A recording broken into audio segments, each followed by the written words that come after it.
Cek cek cek. Halo, selamat sore. Suara Bu Irma bisa terdengar tidak? Insya Allah bisa ya. Nah, hari ini Bu Irma akan me menyelesaikan, menuaikan janji Bu Irma kemarin saat pertemuan terakhir kita ya. Bu Irma kan janji sama kalian membahas ulangan harian yang sudah kalian kerjakan. Nah, kali ini Bu Irma akan menjelaskan ulangan harian itu. Apa jawabannya dan kenapa bisa seperti itu jawabannya. Nanti tolong didengarkan baik-baik. Bu Irma kasih bocoran ya. Beberapa soal PTS, penilaian tengah semester, akan Bu Irma ambilkan dari ulangan harian. Jadi silahkan didengarkan baik-baik gitu nggih. Bentar lagi udah PTS loh. September minggu ke 2 apa 3 ya? 3 kalau nggak salah ya. Kalian tanggal 13 insya Allah sudah PTS. Nanti jadwal dan bagaimana pelaksanaan PTS akan diinformasikan menyusul. Seperti itu nggih. Langsung saja ke soal. Maaf ya kalau Bu Irma ngomongnya agak nggak jelas, masih sariawan soalnya ya. Nomor 1. Mengolah bahan makanan dalam cairan yang sudah mendidih. Cairan yang digunakan dapat berupa air, kaldu, atau susu dengan volume yang banyak. Teknik pengolahan ini disebut apa yo? Volumenya cairan banyak dan sudah dalam keadaan mendidih, yaitu rebus atau sering kita sebut boiling gitu ya. Jawabannya nomor 1 adalah D. Oke. Lanjut ke soal nomor 2. Nah, perhatikan gambar berikut. Ada gambar A, B, C, D, dan E ya. A. Kangkung, B. Nasi kuning, C. Itu loh, masakan dari jagung yang pakai kelapa. Apa sih nama di daerah kalian? Grontol atau apa itu ya? Nah, yang D itu kayak tiwul ya. Terus yang E itu popcorn ya, dari biji jagung yang sudah diolah sedemikian rupa lalu dimasak, dipanaskan pakai mentega biasanya ya atau minyak goreng sedikit aja ya. Terus dia nanti kalau udah kena panas ya, meletup-letup gitu. Ya, soalnya contoh dari makanan dengan bahan dasar serealia adalah, masih ingat ya serealia ya. Nah, nomor 2 jawabannya apa?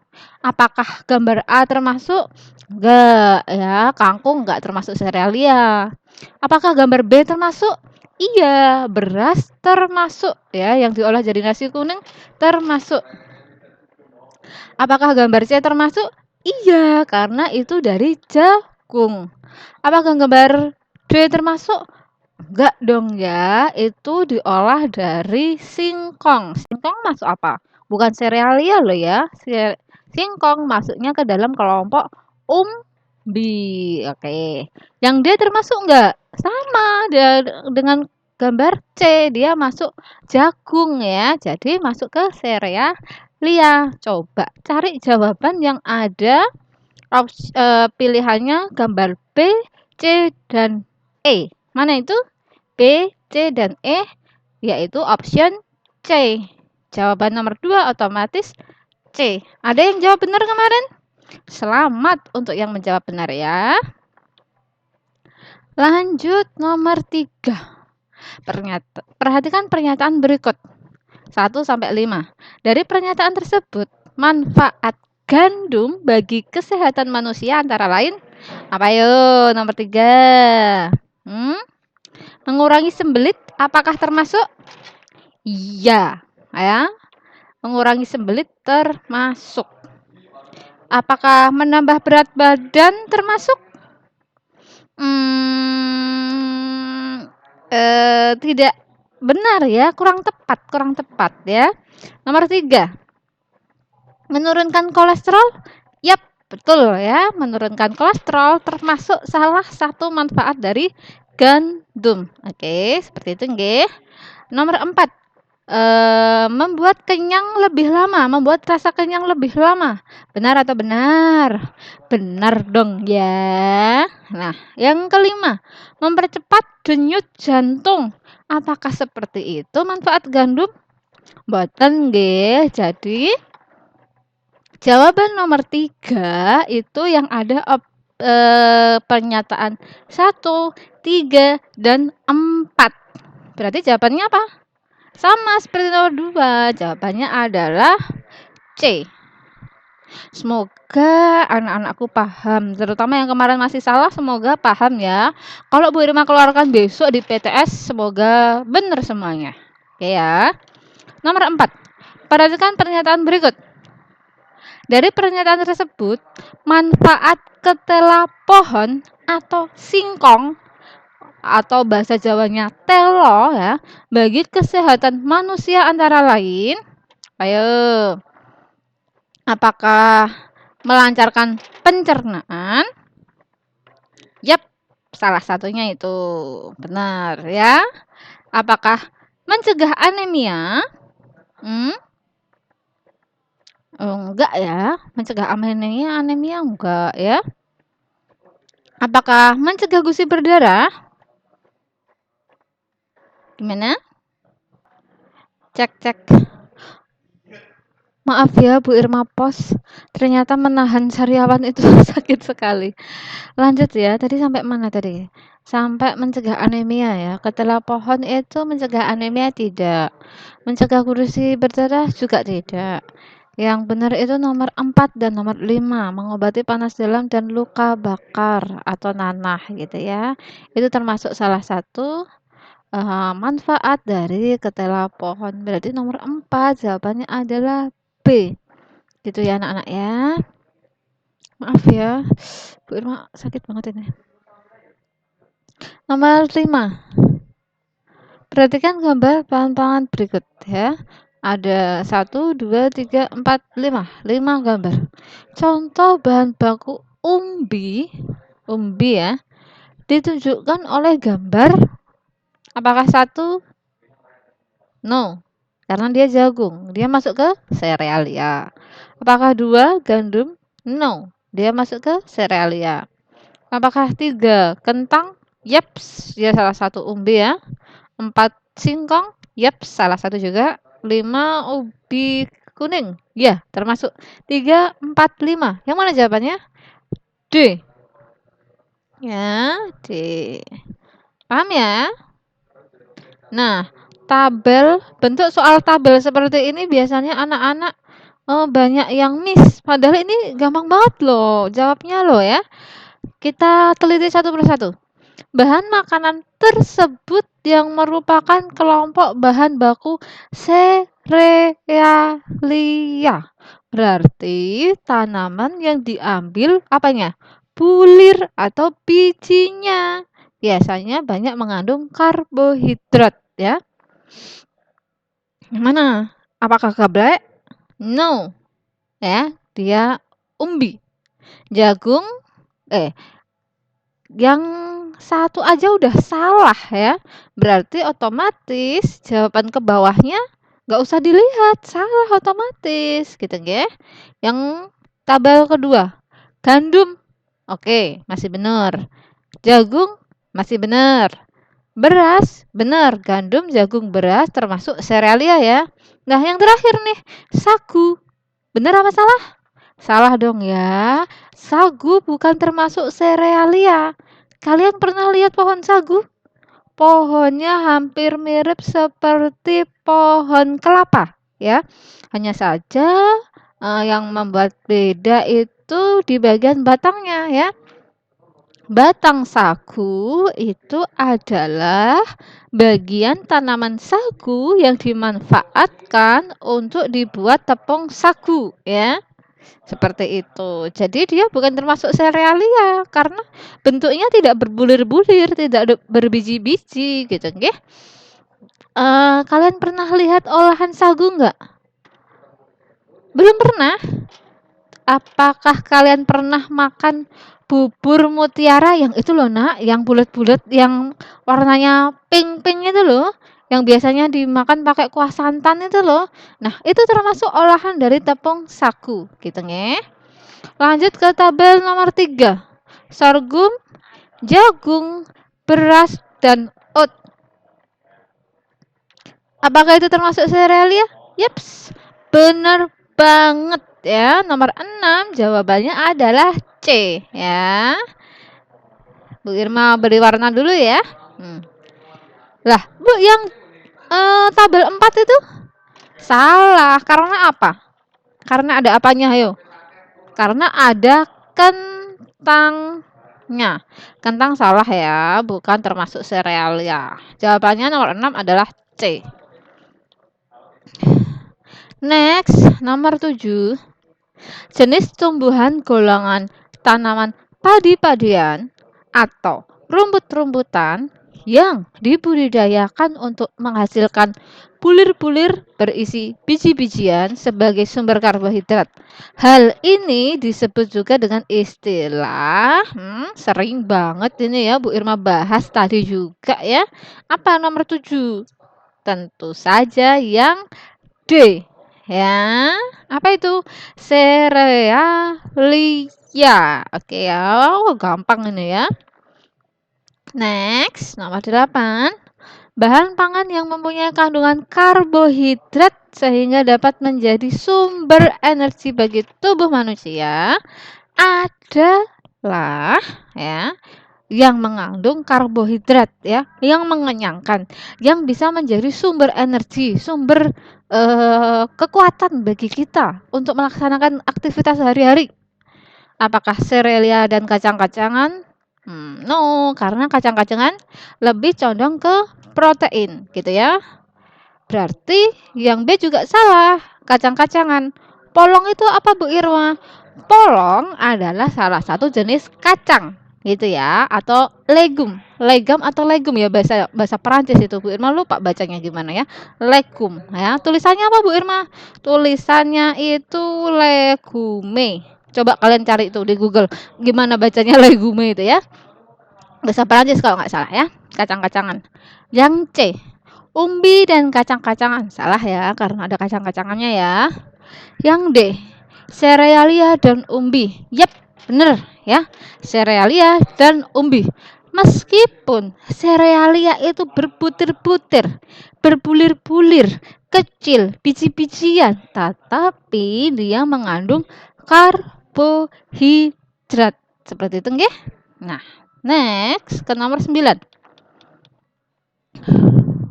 Kemasan berikut yang tepat untuk mengemas minuman yang dijual atau disajikan panas ya adalah hot ya, hot drink ya, hot coffee, hot tea, hot chocolate gitu ya. Apa? Apakah A? Apakah B? Atau C atau D? Gampang banget ya ini ya. Tentu saja jawabannya adalah A. Pernah lihat biasanya di Indomaret itu ada ya yang gambar kopi ya seperti ini, biasanya buat sendiri gitu nggih ya. Bu, kalau yang B itu biasanya buat apa? Yang B ini biasanya untuk kerajinan atau untuk aneka cookies. Bisa juga ya, selain kerajinan bisa untuk aneka cookies. Bisa juga ini kue-kue biasanya kalau di negara Eropa biasanya ya, bungkus-bungkus kue Natal ya. Yang C itu minuman dingin ya. Pernah lihat bungkus pop es? Maaf ya Bu Irma sebut merek ya. Dia biasanya pakai cup es ya, cup es gitu. Biasanya ada os-osnya berapa os? 14 os mungkin, 15 os mungkin. Itu menunjukkan cc-nya ya. Yang D itu adalah minuman kaleng ya, biasanya dalam suhu ruang atau suhu dingin ya. Seperti itu. Next, nomor 10. Perhatikan pernyataan berikut. Berdasarkan pernyataan tersebut, urutan untuk membuat bubur kacang hijau yang tepat adalah bubur kacang hijau ya. Bu, belum pernah buat, tapi kan bisa nalar ya, bisa diperkirakan, bisa di apa ya? Bisa dibayangkan seperti itu ya. Walaupun kalian belum pernah buat langsung. Apakah yang pertama memasukkan santan kemudian diaduk rata? Bukan. Kok ujuk-ujuk kok tiba-tiba langsung memasukkan santan? Ya salah berarti ya. Kita langsung lihat di optionnya. Oh, yang pertama 4 semua nih. 4 berarti apa? Cuci bersih kacang hijau dan pastikan bagian yang kurang baik terbuang. It's oke ya, ini nomor 1. Nomor 2 kok 5 semua? Apakah masuk akal? Lalu rendam kacang hijaunya setelah dicuci bersih lalu direndam. Yap, masuk akal. Berarti nomor 2 ya, itu ya. Nah, setelah dicuci lalu direndam, terus diapain? Apa jawaban kalian kemarin? Apakah dimasukkan santan? Enggak dong ya. Apakah tuangkan bubur? Enggak ya, bukan itu. Nomor 3, rebus kacang hijau sekitar 30 menit. Iya, itu masuk akal. Berarti ini nomor 3 gitu nggih. 30, maaf, salah. Nah, berarti jawaban yang bisa langsung ketebak adalah yang C ya. 4, 5, 3. Tapi jangan berhenti langsung di situ. Telusuri dulu ke belakangnya. Siapa tahu nanti tidak masuk akal dan salah. Kita cek ya, yang C dulu ya. Apakah setelah direbus kacang hijaunya, nomor 1, dimasukkan santan kemudian diaduk rata? Bisa ya. Nomor 4 ya berarti ini ya. Apakah ditambahkan gula pasir dan bumbu-bumbu lainnya? Bisa. Yang terakhir, apakah tuangkan bubur ke dalam mangkuk saji? Bisa. Berarti benar jawaban yang C. Seperti itu cara jawabnya ya. Lanjut. Bu Irma kecilkan dulu ya. Ini space soalnya terlalu besar ternyata ya. Beberapa bahan baku serealia, umbi dan kacang dapat dijadikan aneka tepung yang sering kita temui dijual di sekitar kita, di warung-warung ya biasanya ya. Pasangan bahan baku dan hasil tepung yang tepat yaitu kita cek satu persatu. Beras jadinya tepung beras, benar. Gandum jadinya tepung terigu, benar. Jagung jadinya tepung tapioka, benar apa salah? Salah yo. Siapa yang jawab A? Ayo kemarin. Salah ya. Salahnya ada di jagung dan tepung tapioka. Tepung tapioka itu dari apa yo? Bukan dari jagung yo. Kita lanjut ke B. Almond menghadirkan tepung sagu. Boten tadi di depan sudah Bu Irma sebutkan, Bu Irma jelaskan bahwa tepung sagu ya berasal dari pohon sagu. Kalau almond jadinya tepung apa Bu Irma? Ya tepung almond, itu harganya mahal ya, tepung almond ya.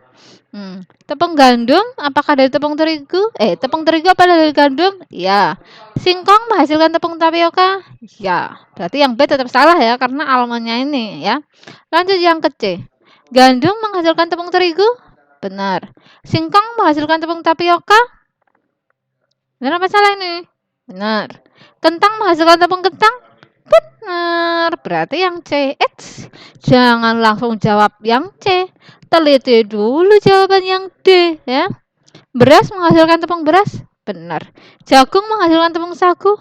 Salah ya, salah. Apa? Jagung menghasilkan tepung apa? Tepung tapioka? Salah. Tepung sagu? Salah. Jagung bisa dibuat menjadi tepung maizena ya, yang biasanya bungkusnya warna kuning itu loh ya. Berarti tetap ya jawabannya adalah yang C. Bu Irma kasih warna dulu. Nah, ini ya. Lanjut ke soal nomor 12. Perhatikan gambar berikut. Tepung yang dihasilkan dari bahan baku tersebut adalah, tadi Bu Irma sempat nyerempet-nyerempet loh ya di soal sebelumnya ya. Ini jagung. Berarti jawabannya tepung maizena ya. Sudah Bu Irma jelaskan di atas ya. Lanjut ke soal nomor 13. Bahan pangan tersebut dalam gambar adalah makanan pokok yang sering dikonsumsi oleh penduduk Kentang. Kentang ini biasanya dikonsumsi wong endi? Apakah Asia kita termasuk? Boten. Kalau Asia itu bukan kentang makanan pokoknya, tapi lebih cenderung ke beras ya. Apakah Eropa? Yap, benar ya. Apakah Jepang? Boten, Jepang niku masuknya tetap beras kayak kita ya. Apakah Melayu? Boten ya. Nomor 14. Kacang adalah salah satu bahan pangan yang sering dimanfaatkan untuk berbagai jenis makanan juga minuman. Berikut minuman yang menggunakan bahan baku kacang-kacangan. Coba diperhatikan soalnya Bu Irma. Bu Irma menanyakan tentang minuman ya. Bu Irma bold dulu, Bu Irma kasih warna dulu. Nah, hati-hati. Ada option jawaban yang menyebutkan makanan. Walaupun dia berasal dari kacang-kacangan, tetap salah. Kenapa? Ya karena pertanyaannya minuman, ngapain dijawab makanan? Ya nggak? Nah, yuk kita bahas satu persatu. Apakah A. Wedang ronde, susu kedelai, dan es campur? No, karena es campur dia nggak pakai kacang ya. Nah, yang B, apakah wedang secang, susu kedelai, dan bakpia? No, karena wedang secang nggak pakai kacang. Bakpia juga makanan. Ini udah salah gitu ya. Apakah yang C? Sari kacang hijau, susu kedelai, dan onde-onde. Yo salah karena ada onde-ondenya. Lah Bu, onde-ondenya kan kumbunya dari kacang. Tetapi kan yang Bu Irma tanyakan minuman. Onde-onde kan makanan. Salah dong ya. Kemarin ada yang jawab C loh ya. Salah ya karena ada onde-ondenya. Berarti jawabannya D Bu. Coba kita lihat. Sari kacang hijau, es kacang merah, sama susu kedelai. Benar ya, es sari kacang hijau berarti tentu saja dari kacang hijau. Es kacang merah tentu saja ada kacang merahnya di sana. Susu kedelai dari kedelai putih ya, berarti benar. Jawabannya adalah yang D. Nah, selamat untuk yang sudah menjawab betul. Besok lagi lebih teliti ya. 15. Kumpulan metode dan teknik yang digunakan untuk mengubah bahan mentah menjadi makanan adalah salah satu dari pengertian. Apa ini jawabannya nomor 15? Apakah raw food? No, raw food itu bahan makan mentah, ya, bahan makanan mentah. Apakah bahan makanan? No, ya. Apakah C, method cooking? No. Apakah D, pengolahan pangan? Yap, jawabannya adalah D.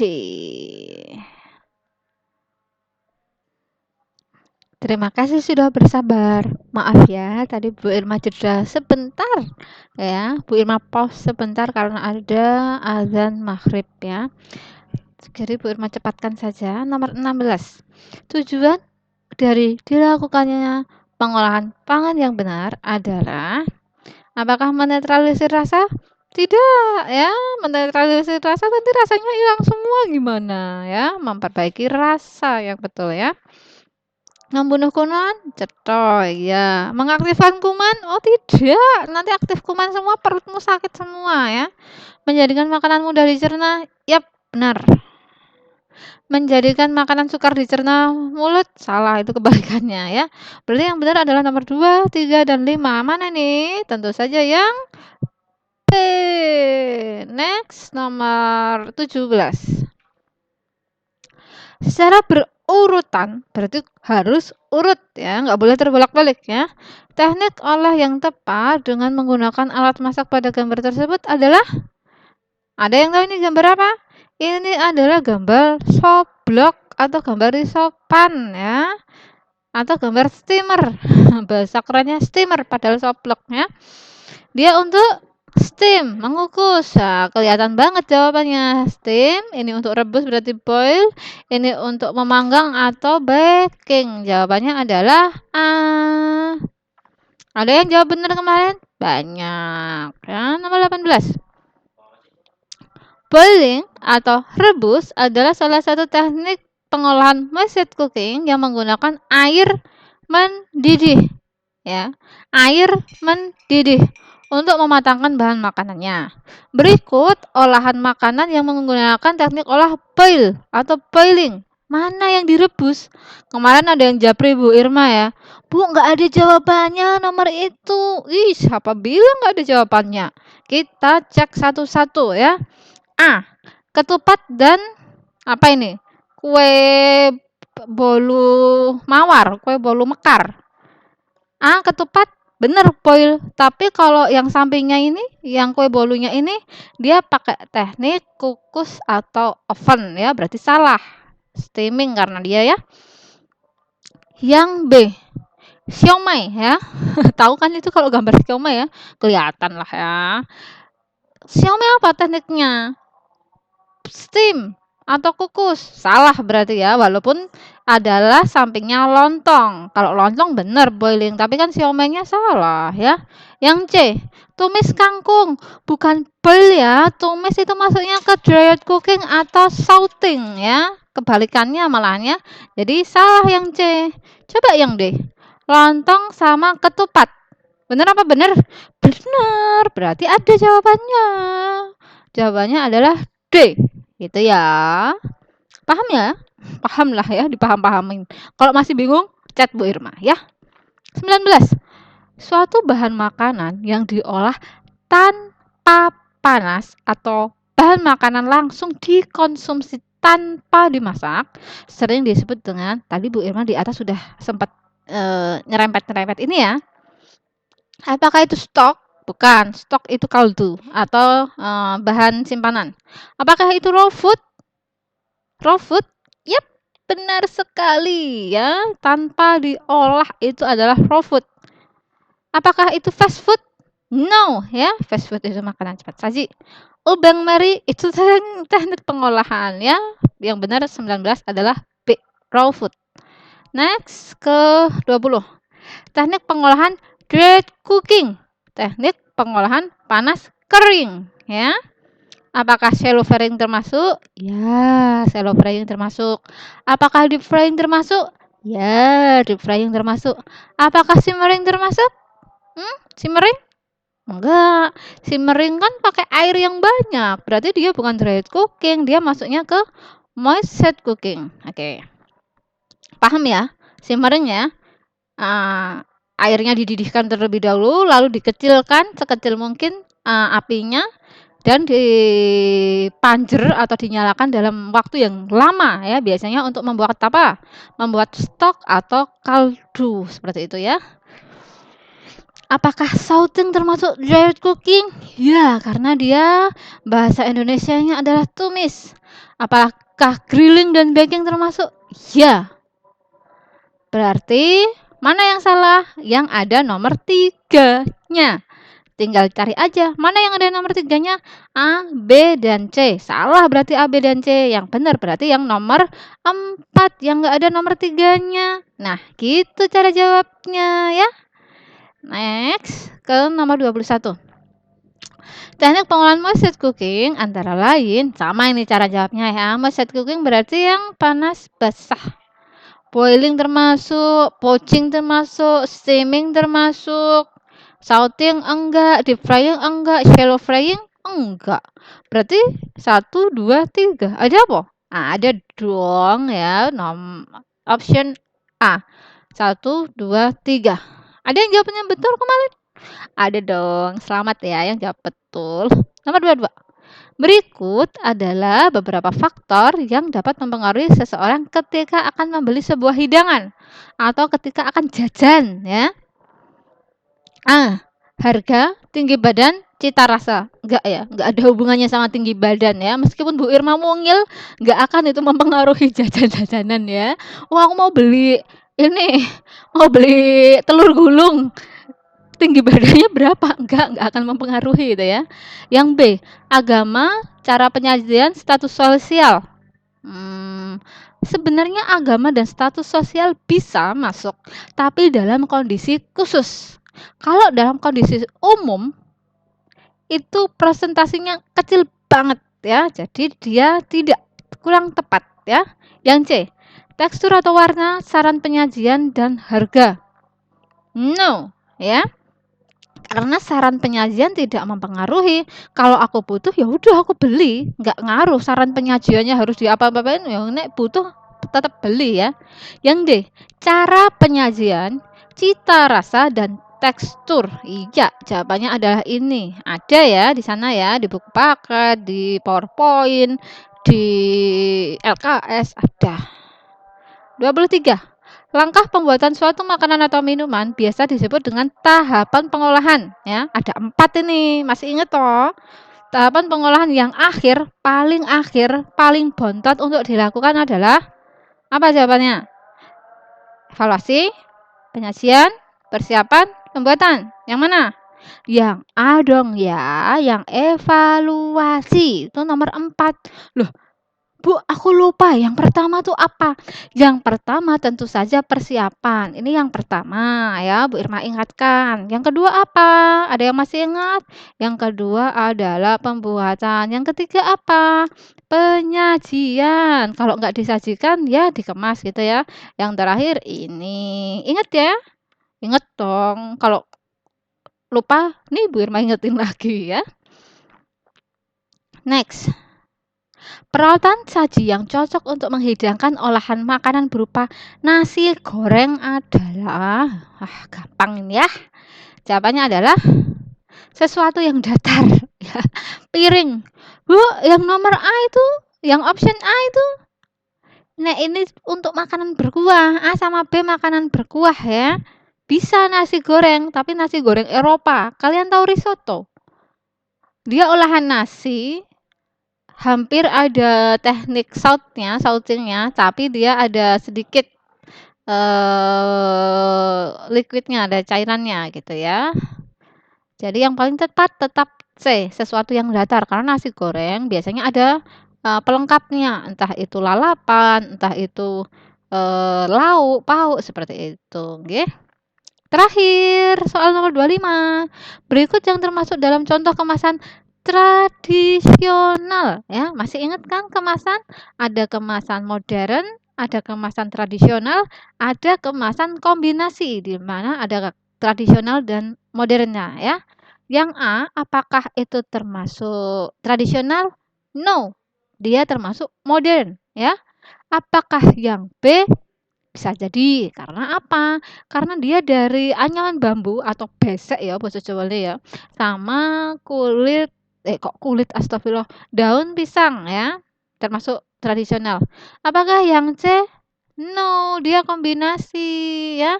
Setelah dikaleng, dia dijadikan satu dalam anyaman bambu ya. Dia kombinasi. Apakah D? No, karena dia modern. Berarti jawabannya yang 25 benar yang B. Nah, alhamdulillah selesai sudah pembahasan ulangan harian 1 pada sore hari ini, Bu Irma. Tekankan sekali lagi, silahkan kalau merasa terlalu cepat di playback atau diputar ulang ya, diperhatikan. Nanti Bu Irma juga akan uploadkan dalam bentuk PDF yang sudah ada kunci jawabannya. Silahkan bagi yang mau mencatat atau bagi yang mau mengeprint gitu ya, silahkan ya dipelajari untuk bekal PTS. Beberapa soal akan Bu Irma ambilkan dari ulangan harian ini, gitu nggih? Nah, untuk anak-anakku yang mungkin punya pendapat lain tentang jawaban, "Oh, Bu Irma nomor ini kok jawabannya ini sih, kok mikir saya ini, tolong bisa dijelaskan ulang nggak Bu?" Gitu. Boleh silahkan ya, Bu Irma itu cuma manusia biasa, punya salah juga, bisa salah juga ya. Silahkan konfirmasi ke Bu Irma, jangan takut ya, kalian bisa tulis di komentar channel YouTube-nya Bu Irma yang nggak akan Bu Irma private ya, atau bisa kalau malu japri Bu Irma gitu ya, boleh silahkan. Sekian dari Bu Irma, semoga bermanfaat, bisa untuk pembelajaran kalian. Sampai jumpa di pertemuan selanjutnya. See you!